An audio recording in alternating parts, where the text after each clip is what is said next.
biso na nzela ya téléphone to pe ordinateur bozwaka te ya koloka biso na devoir wana tozalaka nango ya kosatisfaire babesoin na bino lelo toza ana siège ya IDPS tozofete 28e anniversaire ya baparlement baparlementaire baza na mokili mobimba na bino badiaspora epuis baparlementaire oyo baza kati na oyo esika na Congo et pourquoi pas tokonte baoyo bazali sur place awa na ville ya Kinshasa toyebi comment est-ce qu'ils ont lutté pour que tenir fort, tenir bon yango toye awa na esika oyo siège na biso ya IDPS na permanence po toyeba nini oyo bango bamemeli biso to mpe bazobongisela biso nini pour les jours à venir. Donc tout ça là-bas interview, tout ça là-bas constat ensemble. Je sais qu'avec notre chaîne de Kiteur Congo TV, vous ne serez pas déçus à travers votre émission. Les accords toujours présentés par votre humble servante et mon kit de la presse congolaise. Alors pas qu'il fasse un coup après 6 mois, mais Fati le il en est oh Mobutu babenga c'est quoi Busoba Kabila balobi umela ya Busoba balobi 6 mois Fati akokufa inane koka facha koma beto Kongo na Kolanda Félix Bonanidie émergence Kolanani echena lobaki tokoto makongo idepe Kongo na Kolanda Félix Bonanidie émergence Kolanani echena lobaki tokoto makongo idepe Mobutu babenga ese kwa Busoba Kabila balobi usela ya Busoba balobi 6 mois Fati akokufa inane koka facha koma beto Kongo na Kolanda Félix Bonanidie émergence Kolanani lobaki tokoto Allez, Salanae, Sachi Salanae, Tomakomo, Sachi Salanae, Bazo de Linga Miki, Salanae, Como de Levayo Miki, Fachi Salanae, Tomakomo, Fachi Salanae, Bazo de Linga Miki, Salanae, Como de Levayo Miki, Yaya Kolo Mina. Fachabuki yango abenga keme ile loi de missionner aena mosale basabuki yango tinanini bino bolo bakabashe fachi salana fachi salana na kombe fachi salana baso to linga miki salana kombe to no fire miki fachi salana fachi salana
social, notre parti du peuple, parti de la majorité. UDPS, oui, UDPS,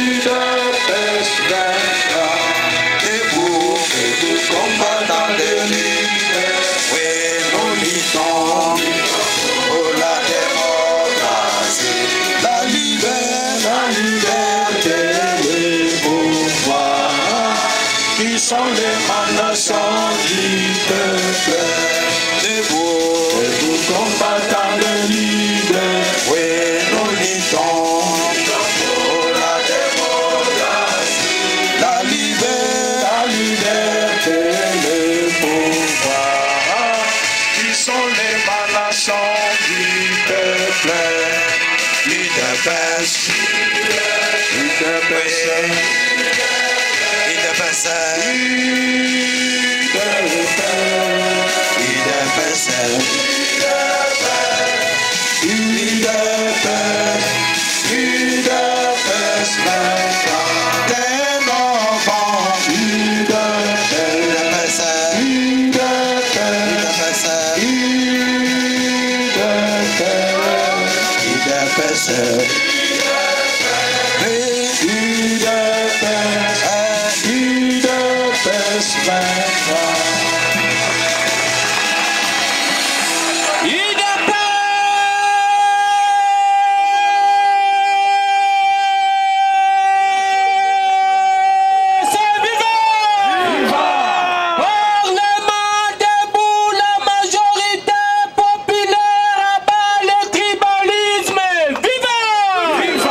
Merci.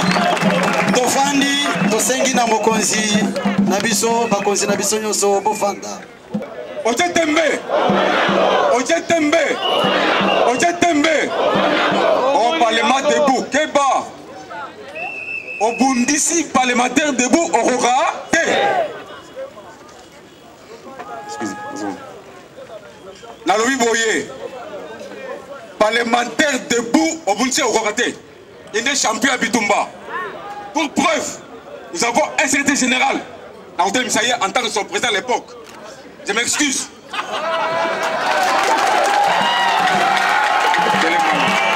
Président et secrétaire général. Bon, vendement. UDPS viva. UDPS viva. Nakanisi mboka nyonso ezalaka na histoire nango. Ezate ke oye lelo olingo effacer histoire nyonso oyo imposer nouvelle histoire. Denga lobiwana tozalaki na équipe na biso ya ba parlementaire debout. Et loko aza koloba soki obandi bitumba na parlementaire debout, il faut kanga singa. Il faut zala makasi. Ya zaki président, ye vice-président, nga chargé de mission.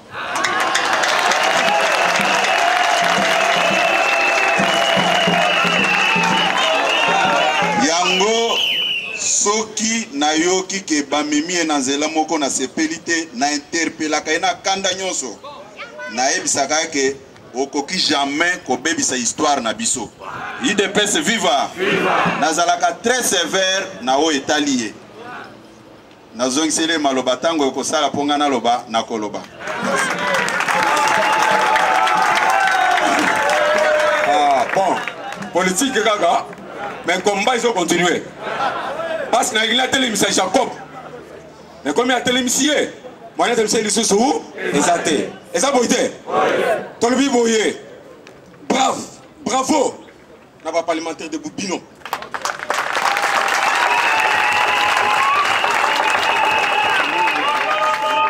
Parlementaire debout, jamais Bako Sakaye. Asa visionnaire. Et ça boité. Calamité. Nous allons prendre en charge. Et ça boité. Calamité, nous allons prendre en charge. Ton bondi makasi. Ensemble. Mais, Toyebi. Aux coalitions, ma belle, ils ont pété. Bon, merci beaucoup.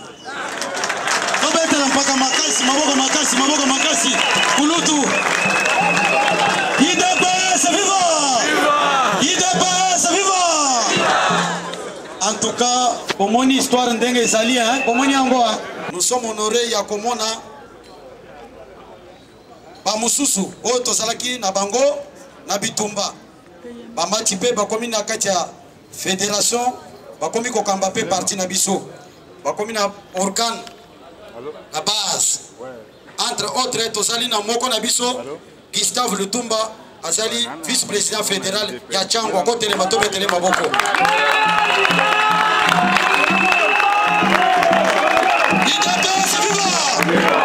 Merci, merci, président Gustave. Tozali pena président fédéral Pierre Zomba azali empêché. Tozali na vice-président fédéral Bati Tumba azali président parlement debout côté il y a de nouveaux kuna. Et pompage azali empêché. Tozali pena chargé à organisation il y a fédération il y a Moamba. De Konabiso, Christian Ilunga. Je crois à Osalawaza, parmi les parlementaires debout. Tobé Télé Maboko Makasi. IDPS vivant. Si Koyopona évolué, Tosali Pena Bampaka. Tosali na parlementaire debout à l'équipition son âge. Ayaka na parlement debout Nangai chaque 6 heures. Azana 94 ans. Papa Camille. Tokosenga ye tobetele maboko makasi parlementaire de Boisana na ye wana abanda kolobake ngai na kokufa te naza Simeon kaka soki na moni fachi comme chef de l'état sima na komi na kimia to maboko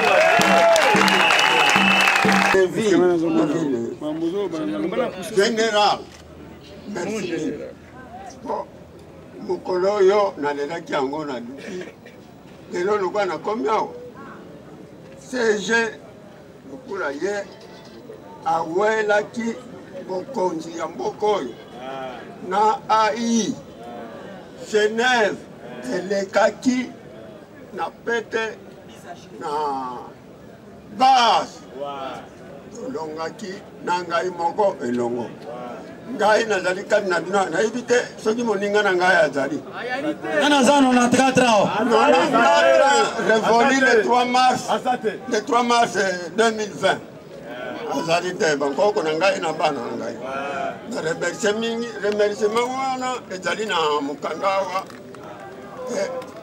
na CG na AI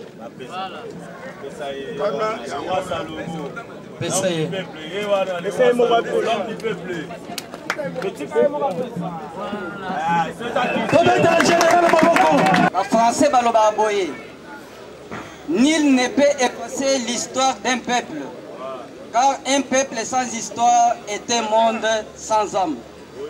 Lelo eza mokolo na biso. Nakozala un peu bref.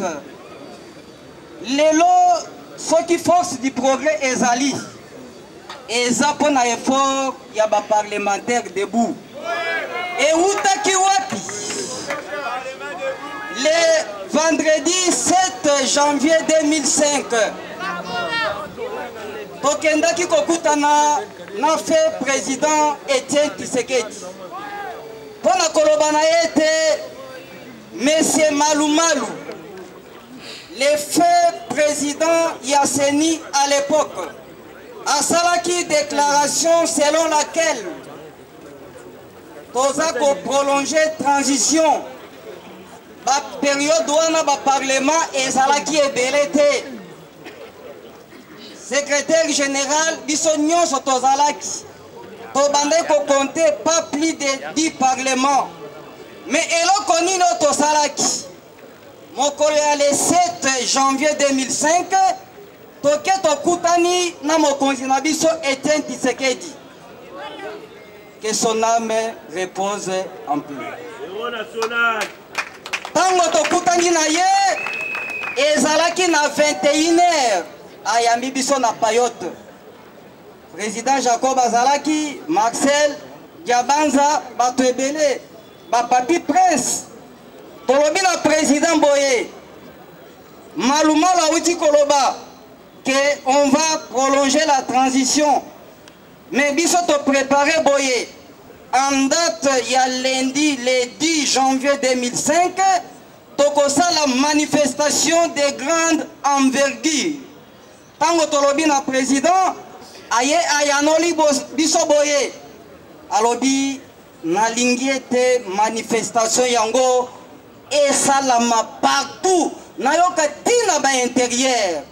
Tolobi merci monsieur le président.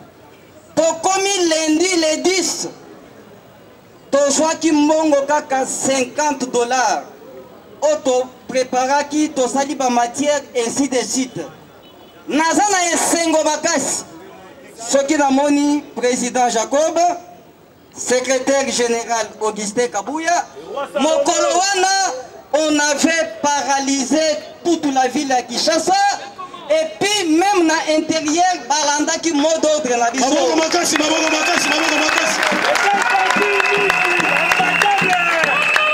C'est ainsi que tango réussite salami président fait Etienne Tshisekedi aya bengisi conférence de presse mokolo ya vendredi le 14 janvier 2005. Tango bengisi ba panzi ya sango alobi na bango boye Nazana esengo makasi lolenge manifestation oya le 10 janvier réussite totale kobanda lelo bato nyonso o ba participaki na manifestation na pesi bango kombo ya force du progrès yango na sengi nazako chite sikoyo yango na sengi parce que namona nano te mokolo moko force du progrès baza kosala manifestation yango naza kosenga bango l'année prochaine soki tokomi le 14 janvier eza date ya anniversaire na bino na yango nyonso nasuki joyeux anniversaire à tous les parlementaires debout. Merci. Tosengi na mpaka Dieu donné Mulumba aya pe koloba parce que baza bato ayena biso UDPS viva! Félix Tshisekedi viva! Viva Tshisekedi héros national chef de l'État. Oyebi parlement debout et utaki wapi?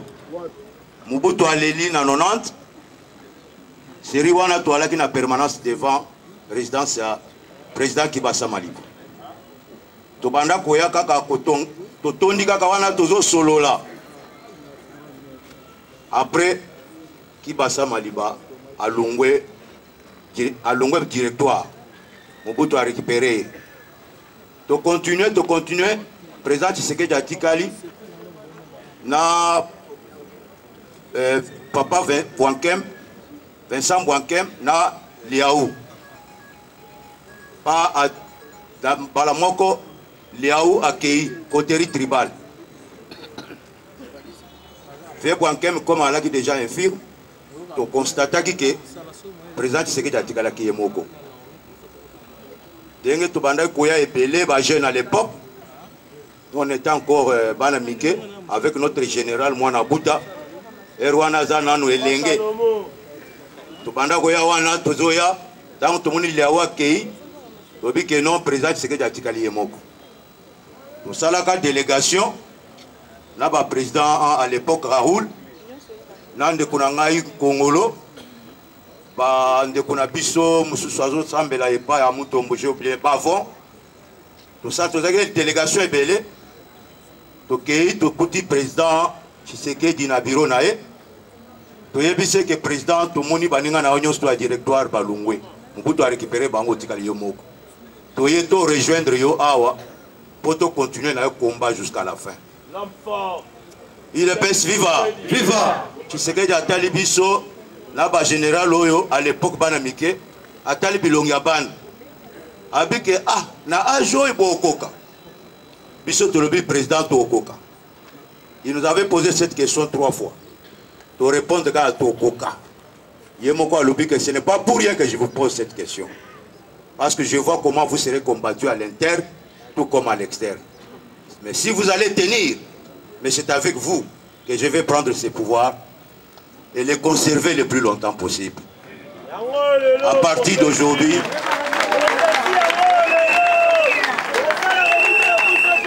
d'aujourd'hui, n'a baptisé Bino, na combo ya ba parlementaire debout.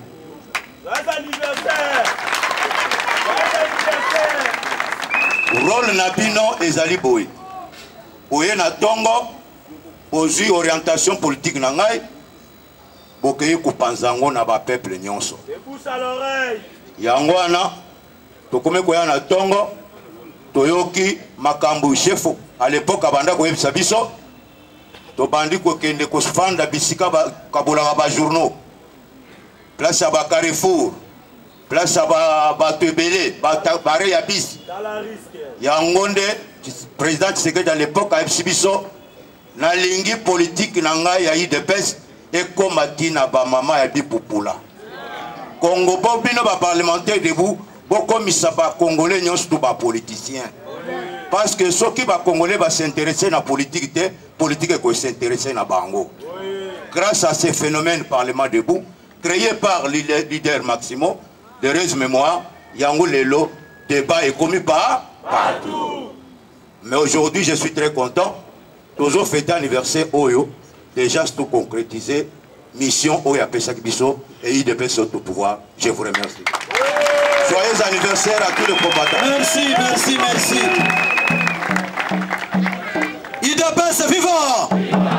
Nous allons continuer parce que nous avons la journée de anniversaire et biso ba parolier, ba parler, ba parlementaire de IDPS vivant. Bon, sikoyo ba kulutu ba lobi. Tokopesa pe mwana muke ozaki sima na bango génération ya bisope moko kaka aloba après avant topesa moko na biso maloba aloba tokopesa ozalaki coordonnateur na biso Jacob Kabeya wa komili lo bourgmestre ancele tango azoko telema pe topetele maboko makasi parce que baza ba bibliothèque excellence.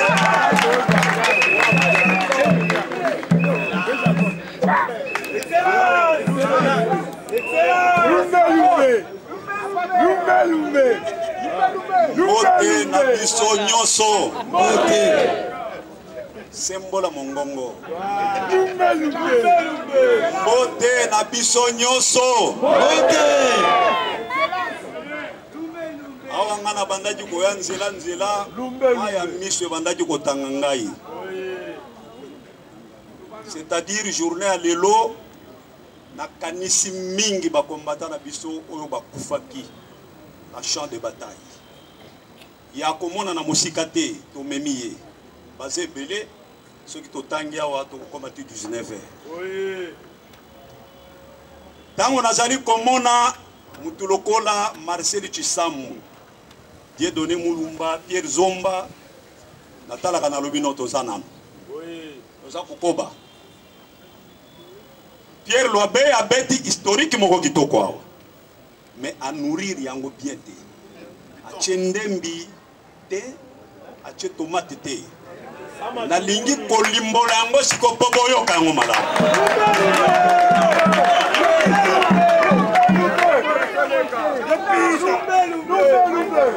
Le 5 janvier 2005. Histoire yango makanisi yango utaki na 2001. Tango Kabila oya Kovo azwaki yepe akei. Oyo mosusu oyo azwi na 2001. Olanda bien, c'est très important.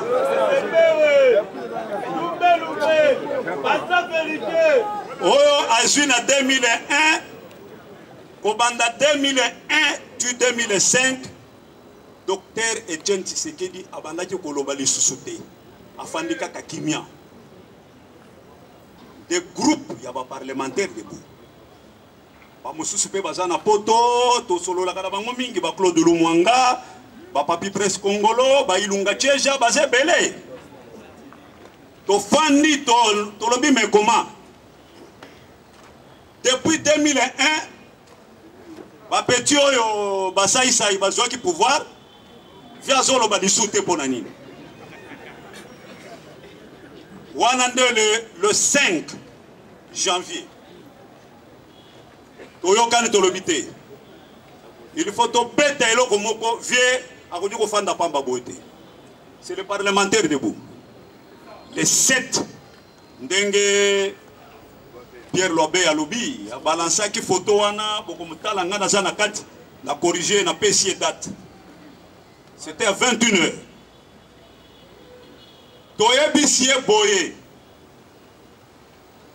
président en tant que premier combattant. Toye Panayo Kolukelo Mususute. Toye Obenir Biso. Tony ko frapper. Moi non de quoi qui pouvoir 2001 til elo olobakate. Jamais toko tiko tika la bangombo kate. Toko frapper. Ye na ko corriger muke zalaki na payote te. Liboso ya bureau na ye na mwa radio na ye muke. Aye biso boyi. Oyebi attitude na ye. Tango tozo solo na ye ya tali likolo. En fait de compte aye ko yebisa biso lobi.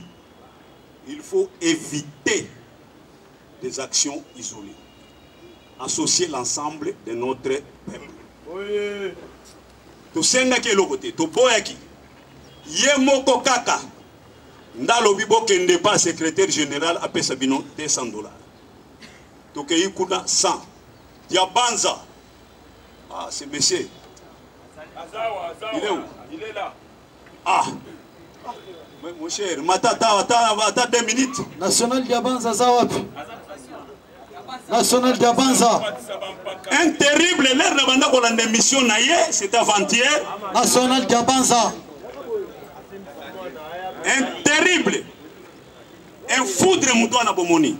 A Boya Lobby. National Diabanza avancé. Tobete lepe mo boko. Un terrible. Voilà Tshisekedi.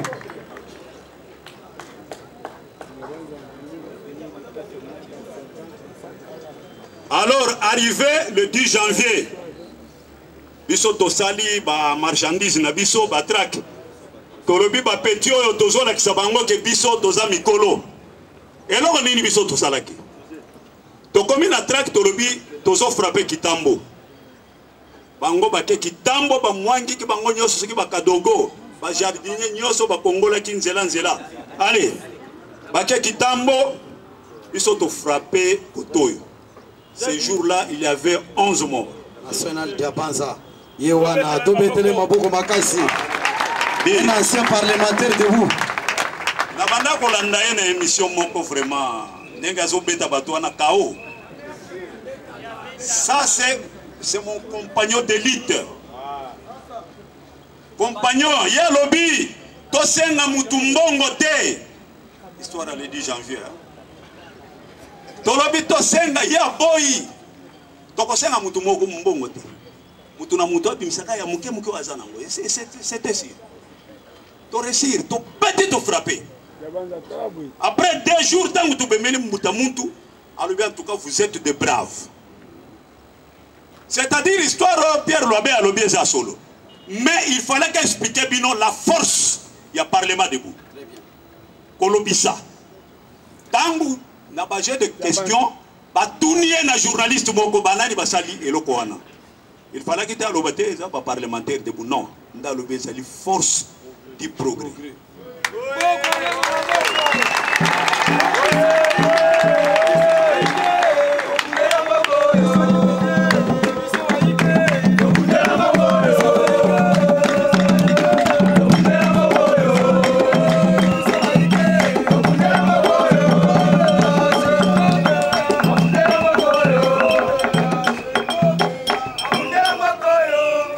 chité na koloba boye Marcel Chisambo il fallait qu'à l'oba histoire wana phénomène parlement debout lelo na komi komona tango nazo mona bakitunga ezo tambola na lela katro na motema nanga vous êtes une force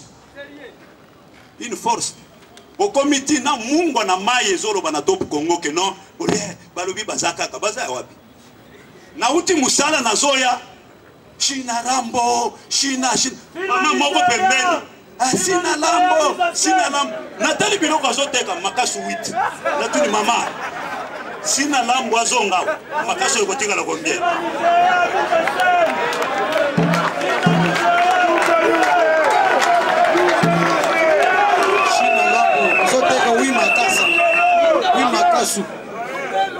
Parlement debout. Palma bauti kuna na Allemagne. Baya on a limité pas. Balobi toye ko étudier phénomène parlement debout. Marcel Chisambo il fallait qu'il y ait un livre wana. Palma. Mais baye pas ya président Etienne Tshisekedi. Ayebisi bango alobi boye ko étudier phénomène parlement debout bokende na ASAP o lelo bozo benga ACP bayeto yambi bango tango bazongi batinda ba livre ezali ko étudier phénomène parlement debout mais lelo nazo kama oyoki mungwa na mai na top Congo elobi mungwa voilà mungwa na mai ezoloba mungwa soko tie mungwa na mai esala nini même toi si asili biso tozala bango basi basili alobi nini Fima Nigeria sina rambo mise en scène. Ah bon attendez. Salut. Vraiment félicitations à Bampaka. Vous montrez que c'est qui est important Bampaka balobati. Boyete. Sikoyo tosengi na coordonnateur ou azali kokamba phénomène parlement debout parce que bisonyo tokomi ini pour soutenir l'action ya chef de Fatima tous ça sous divisé te biso tout tous ça c'est ma hiérarchie du parti Jean-Marc Kabunda Augustin Ka Likofi ya Fatima mettez-moi mon cher combattant.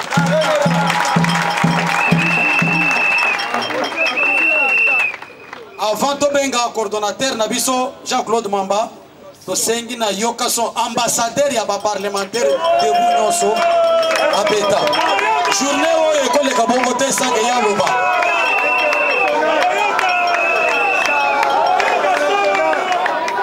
IDPS viva. Ambassadeur. IDPS viva. IDPS viva. Viva Tshisekedi, héros national, Félix, chef de l'État. Béton. Fatima. Babayoka nini? Bazoningana. Balobi son iso beta wapi okoyoka son. Okoyoka. Donc, soki lelo tosangani boye na IDPS tribalisme ezalaka te na IDPS depuis création nango ba créer yango na 13 parlementaire buntu moko te muluba moko te o musawiri ti bikolo nyonso mais lelo nazo kama muntu moko akomi wote tribalisme aux andoki mais avant biso nyonso tokende élection tokende wapi élection sans recensement, c'est la haute trahison. Beta maboko, beta maboko, beta maboko.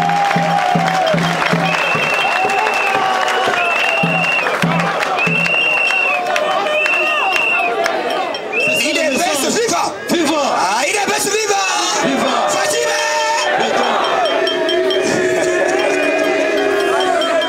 Il est best viva. Oyebi lelo bakuye kuye bayebe. Nini tokoyeba nana za Mukongo, nana za Muswahili, nana za Mongala, nana zali Muluba. Il faut tout passer par papa comment on a village na onini. Maman koko na onani. Soko tangeli batu biso misa toute na famille wolo.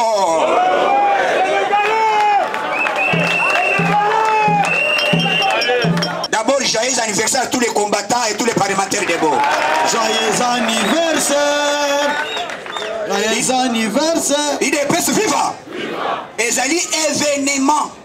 Puisque Batou n'a phénomène parlement debout, même aux ans à Kissi. Même aux ans à Bongo et Béa. On va saluer le goïté. Il va tellement bon, il va tellement bon. Ba créer yango. Ba mususo ba lobby ba yena ba 50 000 $. Ba corrompre ba président parlement debout, ba comme ça fait parlement debout. Et kokisama? Oh ezalaka état d'esprit. Tu sais que dit mais na kati ya ba combattant ande. Mi betele maboko, mi betele maboko. Bozo tout le parlement debout oh baza banani mais parlementaire debout yé. Betele maboko, betele maboko, betele maboko. Oh, azana ni meyete. O salaire o longwe. Beta maboko, mwana bo. Betele maboko, betele maboko, betele maboko. Montazo signé ba magamunyo sawa, yes. Salaire o yoka son. Parlementaire debout. Signature en désordre. Fachime! Politique il y a eu des personnes qui tu as rendu les politiques donc somme. Ma maman me soucie par la traité. Par la reçu musique était commis des pestes. Tu commis ce bango ba politicien. Ba commis ba fan na ba na mike ba commis yokaso yokaso. Fachime! Nazo ebisabino. Pouvoir création parti politique ezalaganine. Qu'aux au pouvoir, les conserver de plus longtemps pour. Est-ce que Bissoto Zawa, oui, Tozo Sala, dans le Biboy, même moi, dans sa distinction à classe, à la bonicité. Papa, te, bino kaka, bino bato amayen. Sauf qui moi, dans sa distinction à classe, à la bonicité. Mais Bissoto Sali, il y a 38 ans. Donc, plus de 37 ans, papa. Nandenge to saboy to koti na pouvoir kaka manda moko bakomi ko lebate ya zonga azonga bokoni mayango il faut tous à la bonus ya auto sengi boy Gilbert kankonde weto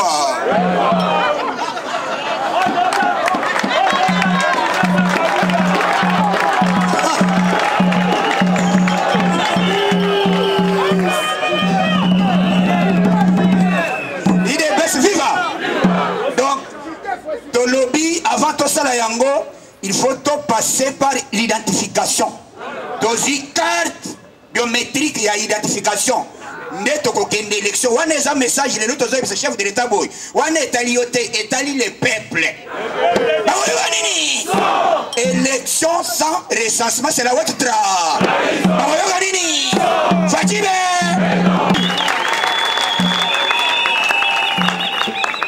Avant la bande, alors qui sont là pourquoi les lots, de tout cœur, j'aimerais m'incliner et demander félicitations à tous les aînés qui sont passés ici Je citais d'abord en premier lieu le secrétaire général Mwana Bouté AK47.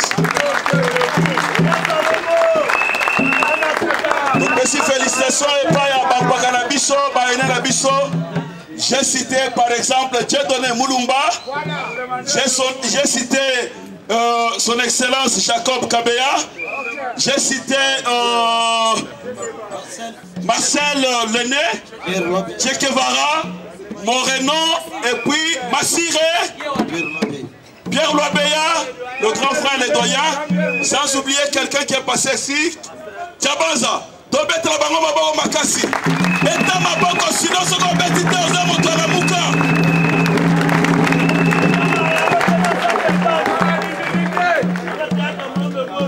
J'ai besoin du silence, Toyoka, Oezali, allocution la Bisso. Il y a 27e anniversaire en Corée, ce n'est pas le 28e, parce que l'UDA a commencé en 1992, et là, en 1992, et s'est matérialisé en 1993. IDPS viva. IDPS viva. Viva. IDPS viva. Viva. C'est une métaphore, figure de style, ce n'est pas une bêtise. Afin qu'elle n'a éjaculé. IDPS viva. Viva. IDPS viva. Viva. Allocution du collectif de parlement debout de l'IDPS Tshisekedi à l'occasion du 28e anniversaire du phénomène parlement debout. À monsieur le président AI de l'IDPS, à monsieur le secrétaire général, aux messieurs les cadres du parti, aux distingués invités, à nos chers combattants. L'événement qui nous réunit cet après-midi marque le 28e anniversaire du phénomène Parlement debout et sanguinaire passé ainsi à leur mémoire. Nous vous demandons de nous lever en gardant une minute de silence.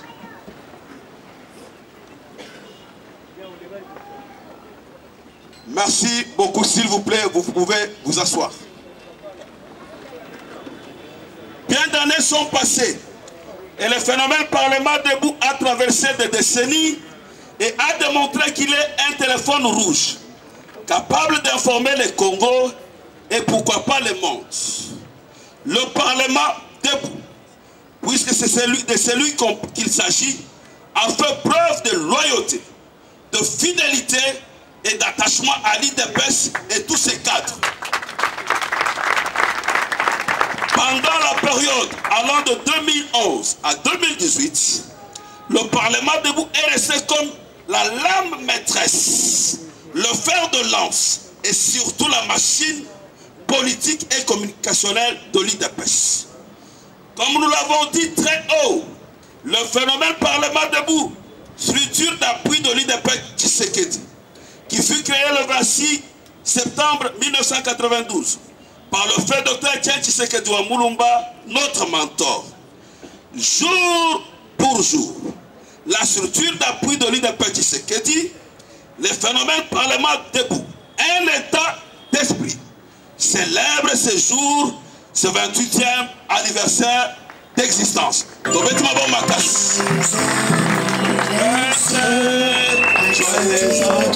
Mon cœur, mes vœux les plus sincères de joie et de bonheur, joyeux anniversaire, acceptez de bon cœur, mes vœux les plus sincères, joyeux anniversaire.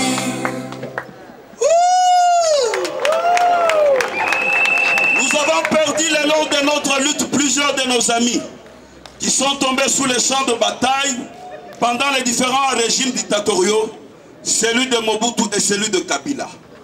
Dans nos rangs, nous enregistrons des veuves et des orphelins de physiques fauchés. De ce qui précède la structure d'appui du parti, le Parlement debout a eu à travailler avec la présidente du parti sur notre mentor Etienne Tshisekedi wa Moulumba. Nous avons eu à travailler dans un partenariat gagnant-gagnant. Le parlementaire debout, miroir, fer de lance de l'IDPS, et machine politique et communicationnelle, du parti avait droit à 25% du partage du pouvoir.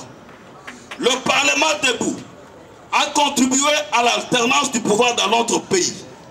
Dans tous les grands événements, marches, villes mortes, le phénomène Parlement debout a contribué à 70% de la mobilisation, travaillant du lundi au samedi, organisant des messes matin et soir pour vulgariser les réalisations et la vision du chef de l'État.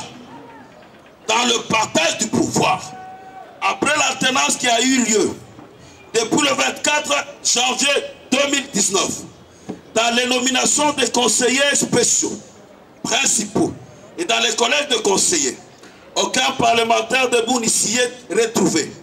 Pourtant, dans nos rangs, nous avions des intellectuels, des universitaires qui ont une expertise avérée.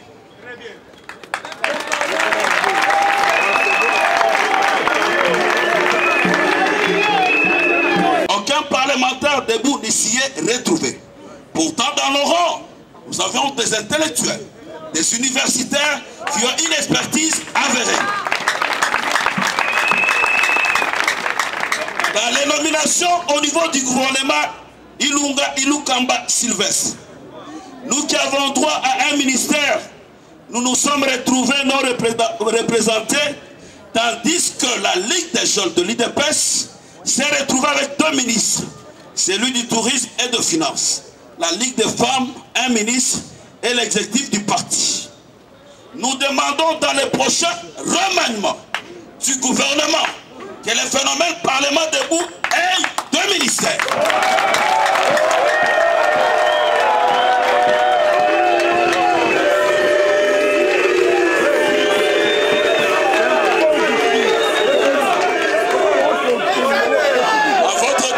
Je réponds. Nous demandons que dans les prochains remaniements du gouvernement, que le phénomène Parlement debout ait 2 ministères. Que dans les prochaines mises en place dans les entreprises publiques, que le phénomène Parlement debout ait un poste de directeur général d'une des entreprises publiques, de membres des conseils d'administration et un PCA. Sans oublier des postes dans la représentation diplomatique, même 2 ambassadeurs. Depuis l'accession de notre champion, le président de la République, Félix Tshisekedi Tshilombo, Fatim Péton, la présidente du parti a été reçue. L'exécutif du parti, la Ligue de femmes du parti, la Ligue des jeunes du parti, les sourds muets, les non-voyants, les artistes musiciens et autres. Nous profitons de ce 28e anniversaire de parlementaires debout pour solliciter une audience au chef de l'État, car nous avons un mémorandum à lui déposer.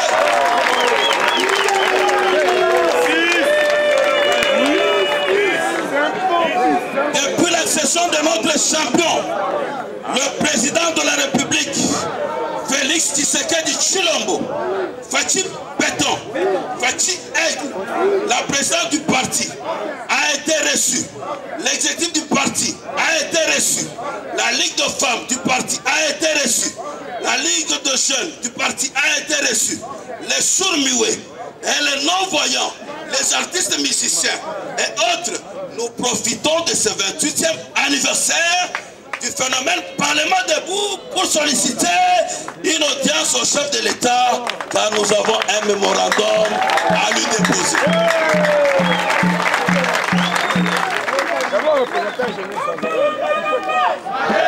UDPS, viva! Aidez-moi encore, UDPS, viva! Je salue en passant le Parlement debout de Machipicha qui nous suit en direct. Je salue en passant le Parlement debout de Mwana Loussé. Je salue en passant le Parlement debout de Fils.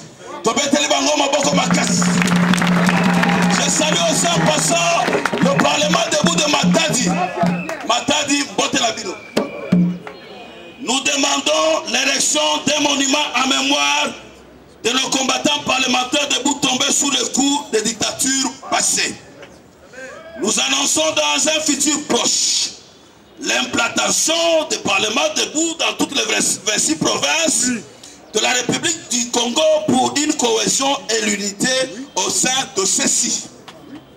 Nous remercions la hiérarchie du parti pour l'élévation de nos collègues en tant que fédéraux. Ici, nous parlons de président Gustave Lutumba et Pierre Zomba. Et nous demandons à nos amis précités de nous envoyer leurs adjoints afin qu'ils comblent les vides nous laissés par ceux-ci. Leur absence au sein du collectif nous fait mal et nous manquerons toujours.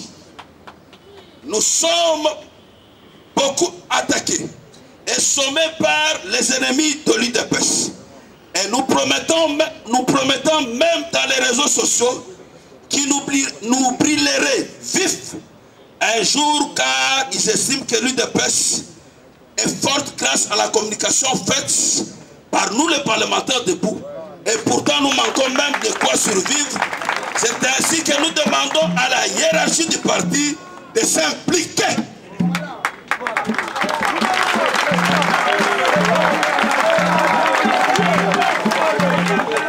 Concernant les enjeux politiques de l'heure, nous demandons à tous les parlementaires debout, à travers toute la République du Congo, d'être debout, mobilisés, une mobilisation tout azimut, pour soutenir à 100% le chef de l'État dans la réalisation de sa vision salvatrice pour l'instauration de l'État de droit.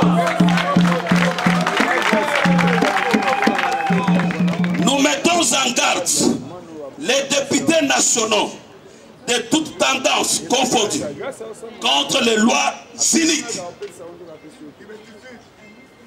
Nous sommes contre l'enterrement de Rossard Malonda. Les collectifs de parlement debout est favorable aux réformes de la CENI et au retour à l'élection au suffrage universel direct à deux tours. Voilà. Suivez-moi très bien. C'est là où il y a une bonne chose. Tout cela doit être précédé par le recensement de la population.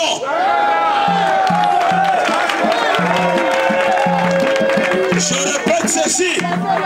Tout cela doit être précédé par le recensement de la population. Après le recensement de la population, nous devons commencer d'abord par des élections municipales, urbaines, députations provinciales, nationales et présidentielles au suffrage universel direct à deux tours. Nous disons non à l'élection présidentielle au suffrage indirect et nous sommes prêts de faire du palais du peuple la place Tahrir comme en Égypte.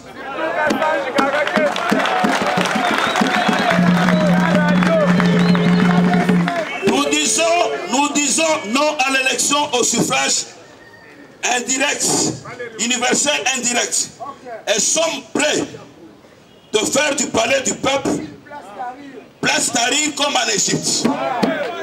Et pour clore notre allocution de ce jour mémorable du 28e anniversaire du phénomène Parlement debout. Et pour clore notre allocution de ce jour, nous réitérons notre soutien total et inconditionnel au président de la République démocratique du Congo, son Excellence Félix Antoine Tshisekedi Tshilombo, affectueusement